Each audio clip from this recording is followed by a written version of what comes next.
come find out how this works. But even if you can't, you'll start with the crawling on Instagram. That's what start walking into the university to get hold of it and bring you in. Yeah, I'm bringing people into the album because at the end of the day, like the shit that we talking about is like 10th to 12th listen type conversations. Word. You know what I'm saying? Like the intro to the album, like your introduction to the album is going to be based on pitch and melody and recognizing samples and like catchy hooks. Like it's not going to be about the layer that we're talking about. Right. So I have to still give the album time to breathe and there's so many people that don't even know I dropped the album. You know what I'm saying? Like, so I got to just keep this legwork of putting the album in front of people. But in moments like this is the best time for me to be like, oh yeah, somebody that's watching this shit that has listened to it 12 times, this is what I was talking about. You know what I'm saying?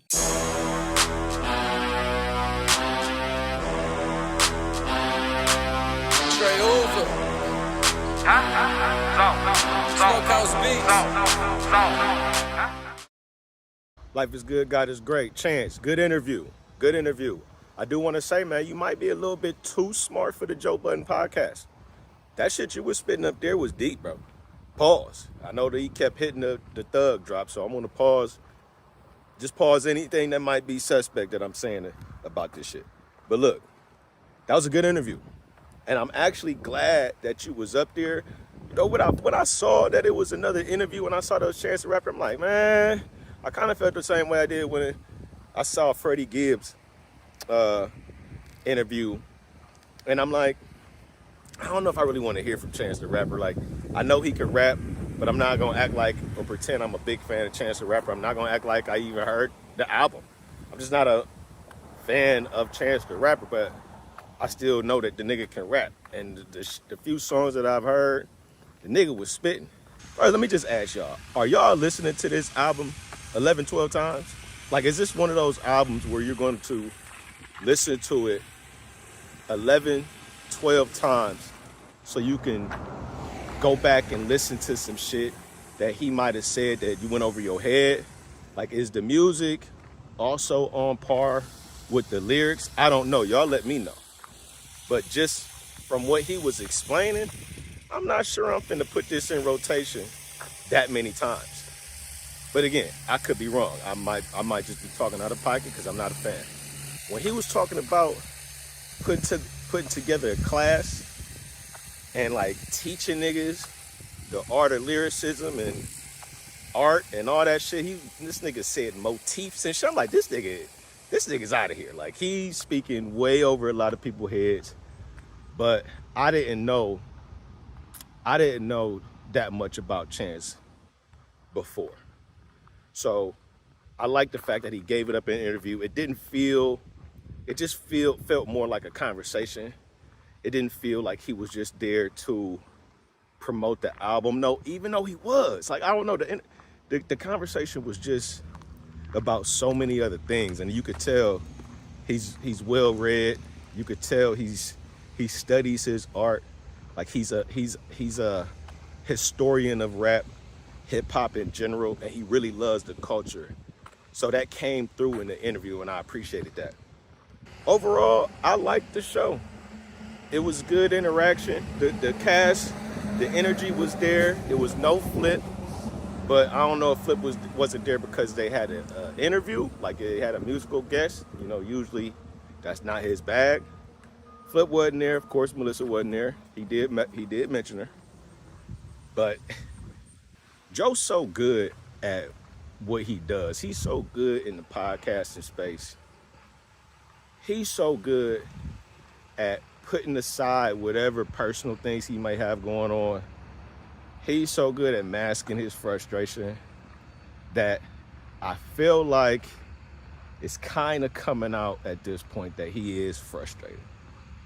And it's like in subtle ways that he's showing his frustration. I don't recall, I could be wrong, I don't recall him going through the usual introduction of the podcast as he normally does. I know he played his intro music, but I don't recall him introducing everybody. Unless I missed it. Could be wrong. But it seems like he's so frustrated with whatever is going on with Melissa and Flip is coming out in subtle ways. Like, again, Joe done dealt with a lot of circumstances that would crumble a lot of people, like getting caught naked, sleepwalking in the hallway. What's going on? It ain't too many people that will overcome that. So he keep doing his job as a professional, and I appreciate that. The interviews ain't gonna stop, but I do wish he would get some more music. He needs some more non-musical guests up there. Like, get some actors. If you don't want to talk politics and news, and because Chance was getting to the shits, like, Chance has perspectives and things that he would have liked to talk to, which is why he was kind of like telling Mark, like, man, when you hit on those subjects that might not be commonplace for the Joe Budden podcast, you need to really dig in. And Mark was kind of listening. But Mark, like, in his head, he like, man, no, not here. But maybe if they had a guest up there, I think they had Van Lathan one time.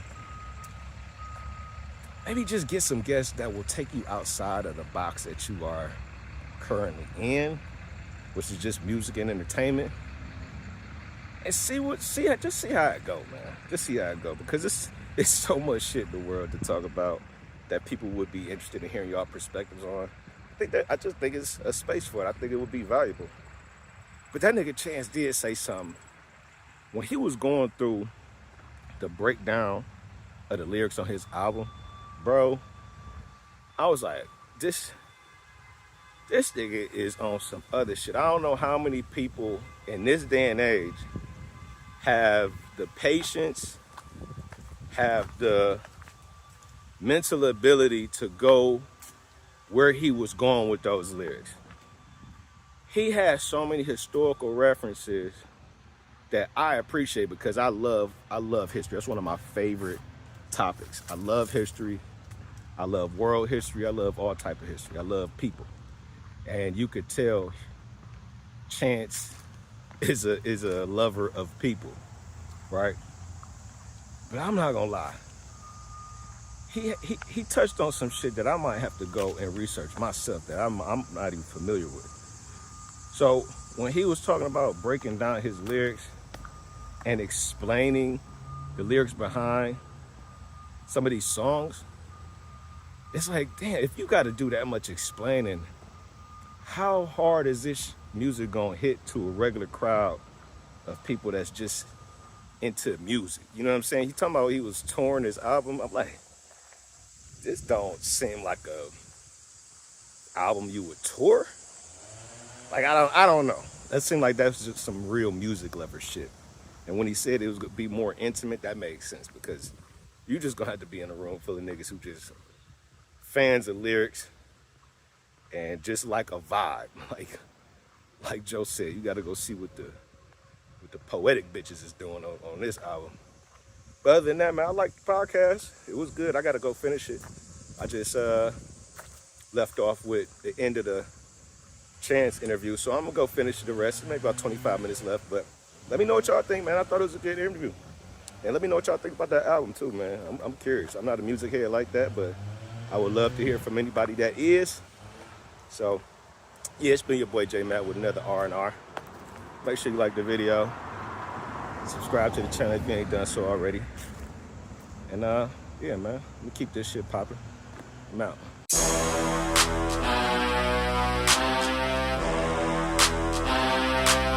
Straight over. Smokehouse beats.